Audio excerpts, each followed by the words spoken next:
Ross, the music teacher here, another episode of Steal My Strumming and Picking Pattern. Guys, definitely steal it if you want to use it for your own song. I always appreciate the credit, but these videos are just short little exercises to make everybody out there a bit better at finger picking and strumming and mixing them together on their acoustic guitar, electric guitar, or even classical guitar.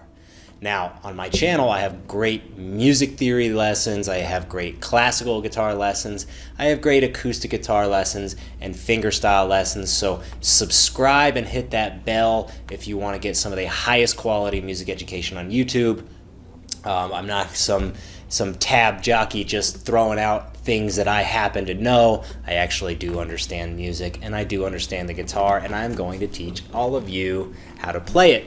With that being said, if you want to support me, you can check out my books linked on Amazon below, or you can also join my Patreon where you can see these videos before they come out to YouTube, as well as get direct access to me asking questions. I put a lot of sight reading exercises and just extra stuff in my Patreon feed. So check it out, guys. So without further ado, we're going to dive right into this really cool picking and strumming pattern.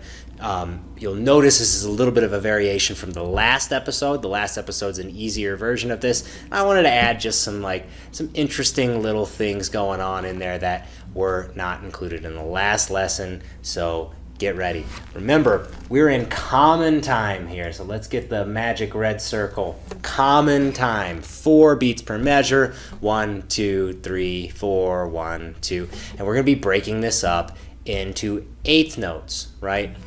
So let's run through which chords we're going to be using, and then I'm going to show you all the stuff that I'm doing with the hands. So the basic chord progression is C major, and if you need the fingering placements for this, check out the last episode, episode 3. I run through that. We have D minor, then we have G7, and then we have another C major.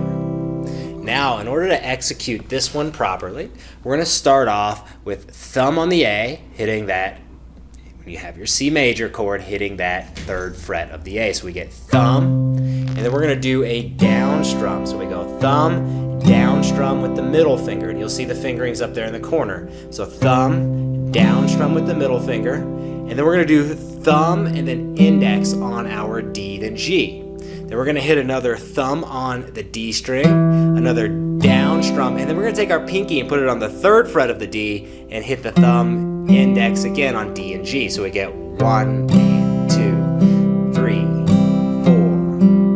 Right, so next we get an open D with our thumb, another down strum with the middle finger. Then we're going to do thumb index on the G string, and then index on the B, thumb on the G again. So we get another down strum. And we're going to do thumb on the open G by lifting up that 2nd finger and index on the B string, keeping your pinky down there on the 3rd fret. And then we're going to do thumb on the low E. So let's just run through that first line one more quick time. So we get 1, 2, and 3, 4, and 1, 2, 3, 4, 1. Alright guys, so once you're at that G7 chord, and really you keep these fingers all in place, you just lift this 2nd finger up and place that 3rd finger down on the low E. Once you're at that G7, we're going to be taking a little bit of a different pattern here just to create a nice little bass line. So we get thumb on the low E, down strum, and then thumb index on the D and G. And we're going to do another thumb on the low E with down strum. So you have thumb on the low E, down strum, and then thumb on the D, index on the G, and then thumb on the low E, down strum, and then we're going to do open A, 2nd of the A, and then we're going to do the C chord. And then on the end of this C chord, instead of doing that 3rd fret of the D and open G, then we're just going to go straight into the open G and the 1st fret of the B. Here, so we get bum. So overall, this is a pretty straightforward and fun way to play this chord progression. Now, any of the bass lines and stuff are just based off of that C major scale, and in fact, this whole progression is based off of the C major scale. So if you need any help with music theory, music theory in one lesson, as well as the music theory video on my front page, which is an hour and 15 minutes long. It goes through a lot of stuff, guys. So I'm not going to go through that here in this very short, informative video. That's one of my long form videos, which over 750,000 people have watched, so you might want to join them. All right, guys, if you need any help, just let me know in the Patreon group. And if you leave comments, sometimes I get back to people, but really if you want one-on-one interaction with me, you got to join my Patreon.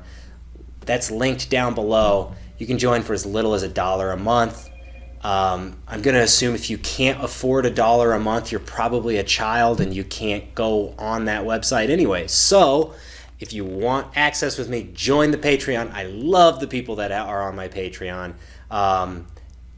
So I'll see you guys there. Have a fun one, guys.